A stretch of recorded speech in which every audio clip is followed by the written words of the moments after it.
ஒரு நாள் ஐயப்ப மண்டலம் விரதம் முடிஞ்சதுக்கப்புறம் மாலையெல்லாம் கலட்டியாச்சு. ஸோ அதனால் ஃபோட்டோ, மாலை, திங்ஸ் எல்லாத்தையும் மேலே தூக்கி வச்சாச்சு. பேக் டு சண்முகர் அவர் இந்த இடத்துலையே வச்சாச்சு. ஏதோ 41 நாள் நம்ம கூட இருந்து ஒரு ஆள் வந்து மிஸ் ஆன மாதிரியே ஒரு ஃபீல் ஆச்சு.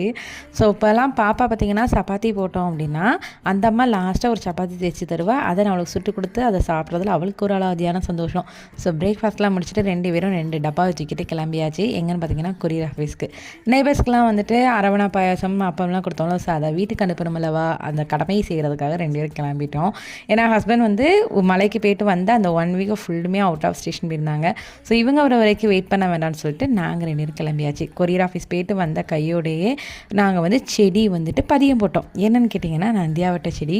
ஸோ இது வந்து குச்சி வந்து கீழே வந்துட்டு நார்த் இந்தியன் பேச்சுலர்ஸ் இருக்காங்க, அவங்கள்ட்ட கேட்டு தான் வாங்கியிருந்தேன். ஏன்னா பூஜா காலத்தில் அவங்க செடியிலேருந்து தான் பூவை பறித்து நான் வச்சுருந்தேன். சூப்பராக டெய்லி நிறைய பூக்கும். இப்போ வச்சுருக்கேன் பதியம் போட்டு.